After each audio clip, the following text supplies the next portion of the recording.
right, looking ahead at some other news now that we're following closely here today. Opening statements began today, and the first witnesses were called in the trial of Sean Diddy Combs. Federal prosecutors will begin trying to convince a jury of 8 men and 4 women that he turned his hip-hop conglomerate into a racketeering enterprise that forced women to satisfy his sexual desires. Alice Gaynor is live outside the federal courthouse in Lower Manhattan with more about what happened today. Alice.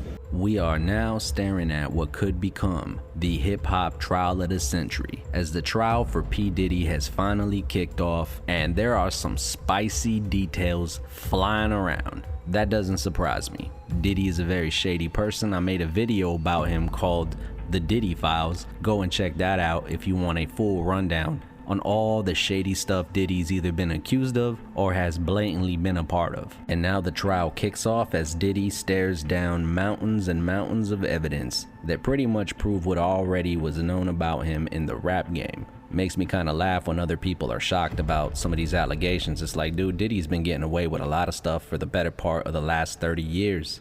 That hasn't really surprised me. What actually did surprise me was the amount of people that showed up to stand up for Diddy. After months and months of this guy being behind bars and coming out with some white hair, looking unrecognizable and all disheveled, Diddy now stands trial to fight for his freedom in what has become a very highly publicized legal battle. However, one of the most interesting things about this trial is how many people in the general public and in the social media essentially seem to be blaming Cassie for all of this stuff, which is something I didn't see coming. I didn't see the support for Diddy coming, and I didn't see that type of hatred towards Cassie coming either, which is kind of strange considering Cassie is definitely the victim of abuse. I mean, it's obvious to everyone in the public, or at least I thought it was, with some people basically saying that Cassie was complicit in the entire thing and is just angry that Diddy did not treat her right. So she's trying to get her revenge on him, saying that she's just out for a cash grab. This is just another example of an ex-boyfriend and ex-girlfriend gone crazy. Much like we saw with Amber Heard and Johnny Depp, the crap is about to hit the fan and fly in every direction. As the opening statements kicked off, it seems like the Diddy defense team is gonna lean on the fact that Diddy is just a sex-addicted person, and having a bunch of people having sex in a room is not necessarily illegal, which she's right. Doing that kind of stuff between consenting adults is not illegal. When it becomes illegal is when you make an industry out of it and start sex trafficking, and this is mostly what he's accused of. In the testimony that Cassie Ventura gave to the jury in the courtroom, she described some of the most heinous, most disgusting, most X-rated, most perverted, dirty things that you can describe. All the while her husband's sitting right there listening to all of it. Could you imagine sitting in a courtroom and having to listen to your now baby mama, your now wife, having to listen to her tell stories about, and then somebody taking their and shoving it in, then unzipping their pants, then licking it off the floor while 17,000 men go in. After that, wipes it down with a little bit of after drinking his. And reports say that Cassie Ventura's husband just couldn't have any more, couldn't listen to anymore, and had to leave. I mean, can you blame him? He's probably sitting there thinking like, oh my God, who did I marry? I didn't know you did that much stuff, as he would later storm out of the courtroom, unable to finish listening to his baby mama's testimony. Definitely grueling and probably very embarrassing for everybody involved. Some of the evidence that's being presented include text messages, which honestly do make Cassie look a little bit complicit in it, I won't lie. And one of the most shocking things is that Cassie supposedly did a FaceTime with her now husband while she was at a freak off with Diddy. That kind of made me raise my eyebrow like, wait, what? I thought you were a victim. What's going on here? Or maybe there's something I don't understand. Either way, the internet is being the internet, and the internet stays undefeated, as many would go and flood social media sites making fun of Cassie Ventura, and all of a sudden the veil of victimhood seems to have been lifted off of her, and now people are looking at her differently.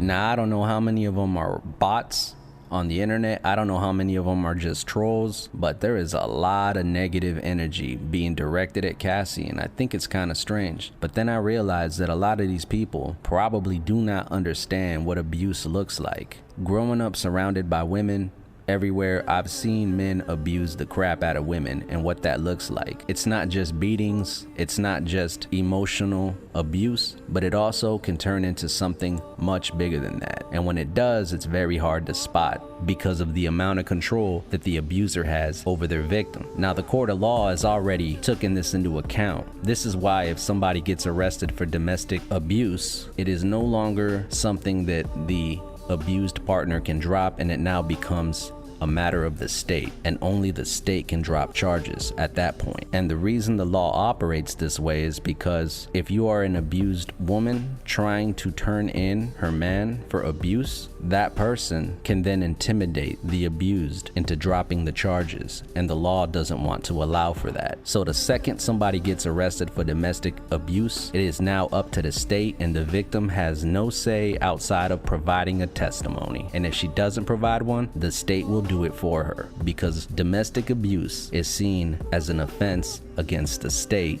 and not so much against the person. And it's strategically done that way for that very reason. You got to understand that abuse isn't just somebody who beats their woman or a woman who beats their man. It's also emotional abuse, it's also manipulation, and this can go to an extreme level. And many times these women do not make it out of these relationships. They end up getting unalived by their lovers, and it's become a big problem. It's something that people refer to as victim blaming, and it's become wildly popular in the United States. Probably because America, for the longest time, has had a culture of, let's get her drunk and do things to her when she's passed out. And that happens time and time again at party after party after frat party. And before you know it, you got an entire country full of women who are angry or scared and afraid to turn in their abuser for fear that the abuser will bring retribution and revenge, for fear that the abuser will take revenge and drag them through the public eye. For situations like this, I would always say to not be so quick to judge. Just because we don't exactly know what happened, we can speculate, but blaming the victim is a pretty crappy thing to do.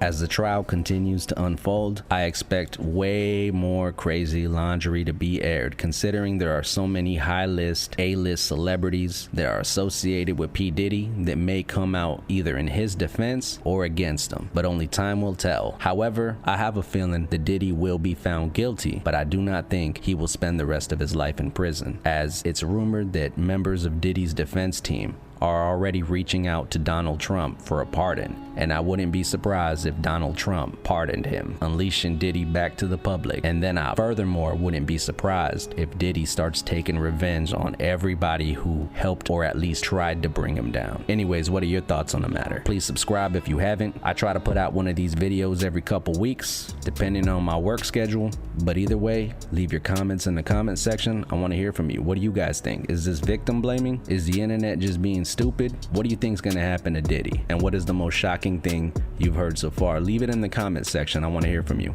Anyways, thanks for watching.